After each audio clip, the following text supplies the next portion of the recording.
What's going on YouTube? This is UltimateiDeviceVids, and in this video I'm going to be recapping all the tweaks that were released this previous week. Let's begin. Now the first tweak I'm going to show you guys is called Boxy. It is $1.99, and after you do install it, you want to go into Settings, and you want to scroll down till you see the Boxy option.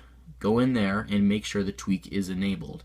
After that, you can scroll down, and you also want to make sure, if you guys are on an iPad, that you have the iPad mode on. If you're not on an iPad, make sure you turn it off and then hit apply changes. So again, of course, if you have an iPad, make sure that that's on. If you do not have an iPad, make sure you turn the iPad mode off and then hit apply changes for both of them. After you've done that, you can scroll up and begin customizing. And the first thing you could do is go into presets. There are several presets here, as you can see. Now what this tweak does is allow your icon layout on your home screen to have crazy and cool, as you can see, options. As you can see, mine are spread out a little bit. They look like the icons are a bit closer to the edge, as you can see. There are several other ones that you can choose from. Again, a lot of crazy ones in here. Now my personal favorite is even spread, and as I showed you before, it just spreads out the icons evenly. It looks really cool, as you can see. There are several other ones, for example, top left, top center, and you could get some crazy things, so I'll just show you top left.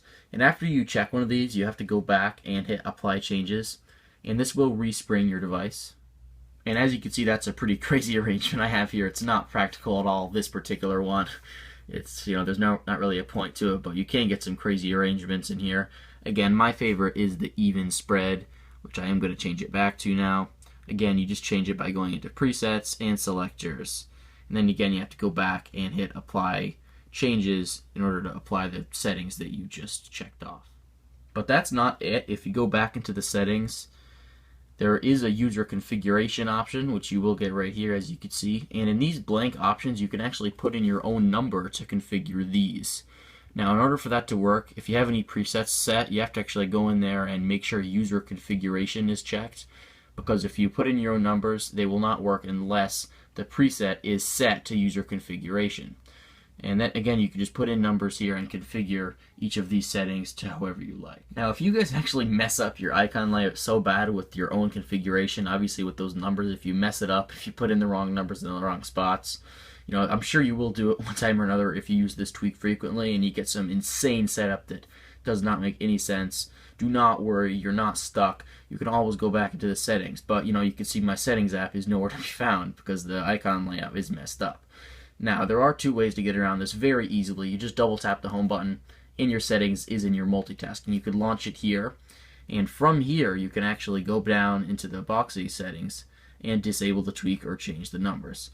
Now, there's actually another way. If you slide over to the Spotlight search like this, or if you just want to press the home button to do that, in Spotlight you can search settings, and then you could launch it from here, and in there you can change it again.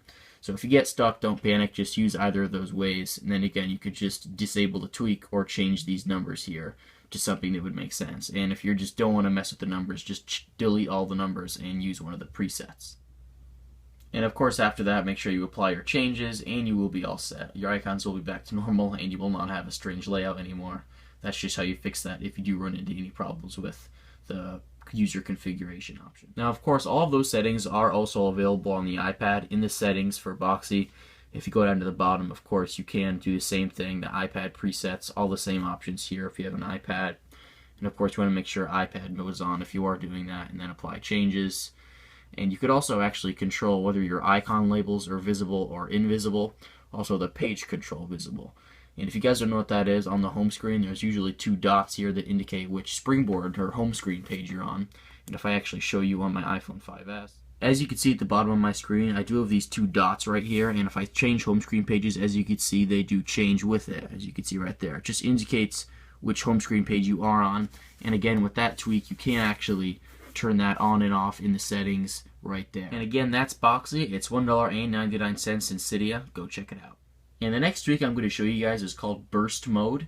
And what this will allow you to do is use the Burst Mode functionality from iOS 7 on your iOS 6 device. Now this tweak is free and it's just called Burst Mode in Cydia.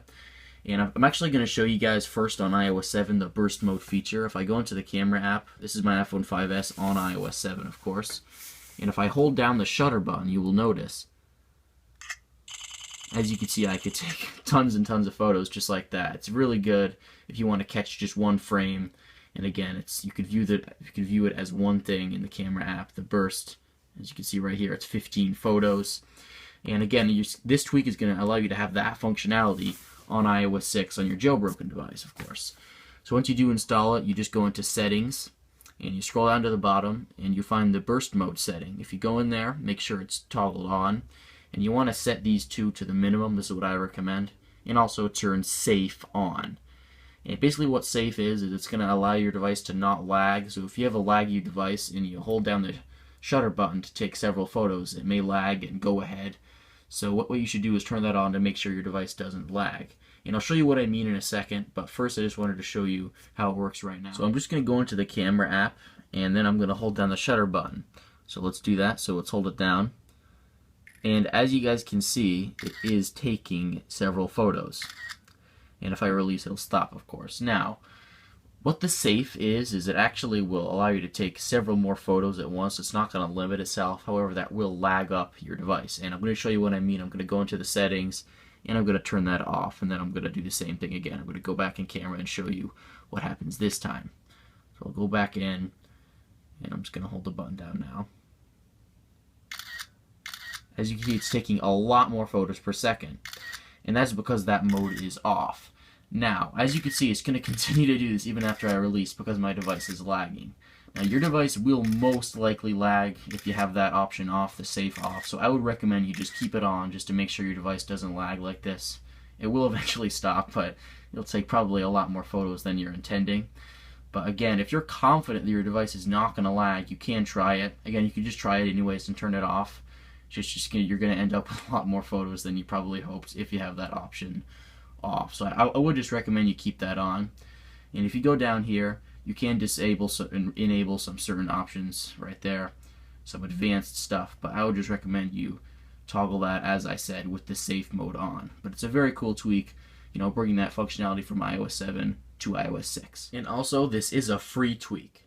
And the next tweak I'm going to show you guys is called MultiShortcut. And what it will allow you to do is now when you hold down on your settings app, you'll get these cool shortcuts. And basically if you click on one of these, what it will allow you to do is go straight to that part of the settings. So as you can see, if I just went to brightness, it'll take me straight into the brightness settings. Again, I don't have to go in there and manually press it. I could just hold down and select it. And there's tons of these. You could scroll through them. You could go to pretty much any setting that's in the settings. FaceTime, General, iCloud, pretty much anything. If I wanted to go straight into my photo settings, I could just click that, and I'm there, just like that. This is a free tweak, and again, it's called MultiShortcut, no space. It's available for free on Cydia. Go check it out. And the fourth and final tweak I'm going to show you guys today is called AlarmControl. And what this will allow you to do is in the clock app, under the alarm section, as you can see, I have some alarms. It will allow you to toggle all of the alarms off and on, as you can see, just by the touch of this button that it adds. It's very nice. It works perfectly, as you can see. So if you're turning your alarms on and off manually and you're frustrated by that frequently, this tweak could handle that just, again, by the touch of a button right there. Again, it's free. It's called AlarmControl. Go check it out. And thanks for watching this video. If you guys have any questions or comments, leave them down below. And I'll see you guys later.